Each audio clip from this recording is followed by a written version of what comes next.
Oi pessoal, tudo bem? Bem-vindos mais uma vez ao meu IGTV. Hoje eu tô aqui para fazer uma sequência do segundo vídeo de dúvidas de seguidores. Fiz uma seleção de 4 dúvidas que eu acho bem legal. Essa dúvida pode ser tua, então assiste o vídeo até o final, porque essas dicas são valiosas. Geralmente tem tudo, né, na internet, mas eu vou falar como é que eu faço. Isso pode ajudar quem precisa. Vou falar hoje, então, a primeira dúvida da seguidora é a altura de acessórios de banheiro. Já adianto que a altura de acessório depende muito da altura do morador desse local. Então, como é que a gente faz? A gente faz uma avaliação do proprietário e a gente já faz uma média pela altura da pessoa.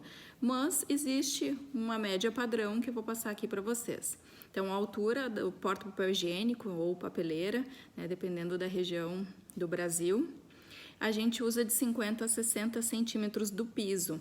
A gente tenta manter uma distância de 20 centímetros da bacia sanitária, o vaso sanitário, mas às vezes não tem esse espaço porque os espaços são muito pequenos. A gente trabalha com pequenos ambientes, né, pequenos espaços, então às vezes é difícil manter essa distância do vaso, mas a altura do piso já ajuda. A gente tenta deixar aquele espaço do vaso com 70 centímetros para que pelo menos no acesso à papeleira a gente não fique tão apertado, né, ali na hora de ir no banheiro. Então, o porta-papel higiênico de 50 a 60 centímetros, o porta-toalha a gente usa de 1,50 m a 1,80 m.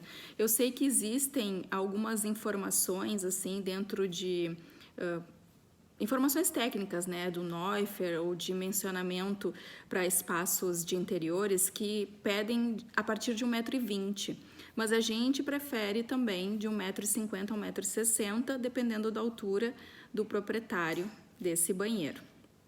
A gente também faz alguns acessórios além desses, que são os porta-toalha de rosto. Geralmente a gente coloca no lado direito, né, da entrada da porta do banheiro. Ele pode ser de argola ou pode ser até um gancho, e esse gancho a gente coloca ele 30 centímetros no mínimo acima do balcão, sabe? Para deixar o espacinho da toalha. Mas pode ser usado até 60, então de 30 a 60 centímetros.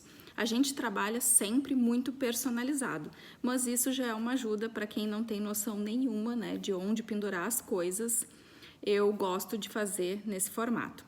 Uma dica, essa é uma dica assim que eu gosto visualmente de manter. Eu gosto de selecionar no revestimento a central, assim, a centralização dos locais que eu vou fazer. Então, se eu vou fazer um gancho, eu vou tentar ficar mais perto do fim, do rejunte, no encontro dos revestimentos, né, para não furar a pedra em si, né, o porcelanato ou a cerâmica. Se eu for fazer uma papeleira da mesma forma, eu vou tentar fixar ela no móvel e não na parede. Eu tento fazer isso porque também não quero furar a pedra ou a cerâmica, e quando a gente vai colocar o toalheiro, eu sempre tento manter um alinhamento com o rejunte também. Então, assim, se na paginação do piso, do revestimento, né, ele parou no 1,60 m ali o rejunte, eu vou usar esse 1,60 m para botar o porta-toalha de banho. Tá bom? Eu evito fazer muitas furações nos banheiros, mas esses aí são fundamentais, né? A gente usa bastante. Agora eu vou para a segunda dúvida de uma outra seguidora. Então, a segunda seguidora também me perguntou sobre cozinhas. No vídeo anterior eu falei um pouco de como renovar as cozinhas, mas ela fez uma pergunta dentro daquele vídeo anterior, dizendo que ela não queria nem revestimento, nem essa parte de mão de obra, ela queria uma coisa que ela pudesse fazer ela mesma na casa dela para renovar a cozinha. Então, a dica é que ela pode usar adesivos para fazer, então, essa roda-banca, esse detalhe na cozinha. Vou, inclusive, colocar aqui embaixo uma cozinha linda que a gente fez toda adesivada para que a cliente pudesse aproveitar os revestimentos da construtora e não tivesse obra civil dentro da cozinha. Então, ela pode usar os adesivos ou ela pode usar uma pintura também, uma tinta acetinada, tem mais resistência, né, à limpeza tem a possibilidade de passar uma esponjinha, um paninho úmido nessa parte da roda-banca colorido. Ela também pode fazer isso para poder dar um destaque para uma parede que está branca e realçar a cozinha dela. Eu vou colocar aqui também mais uma ideia sobre como usar pintura na cozinha, e é uma alternativa que ela mesma pode fazer em casa. Então, os adesivos e a pintura. Isso é um pouquinho de obra, mas qualquer pessoa pode fazer na sua casa, só tendo um pouquinho de paciência e umas habilidades manuais. Tá bom? Agora vamos para a próxima. E a dúvida final de uma seguidora, uma dúvida que eu não vou me aprofundar muito nesse momento, eu acho que poderia falar sobre isso em um vídeo muito maior, só sobre isso, mas o que eu vou explicar? Ela me perguntou quais revestimentos que ela pode usar na churrasqueira.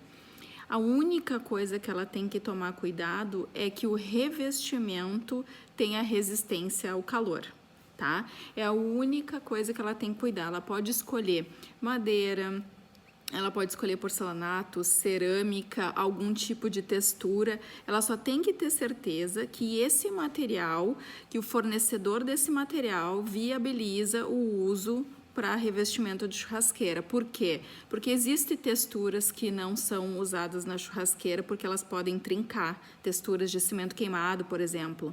O cimento queimado de verdade, por exemplo, ele trincaria se ele não fosse muito bem feito. Então, algumas plaquetas cerâmicas também não têm resistência para cobrir uma churrasqueira. Alguns tipos de madeira também não. Elas precisam de uma camada de forração para poder fazer esse revestimento, né? Então, não vou me aprofundar muito, mas a única coisa que vai comprar um revestimento para churrasqueira, tenha certeza que o fornecedor libera o uso para isso. Senão, perde a garantia total. Se acontece qualquer coisa, não tem nem como recorrer depois.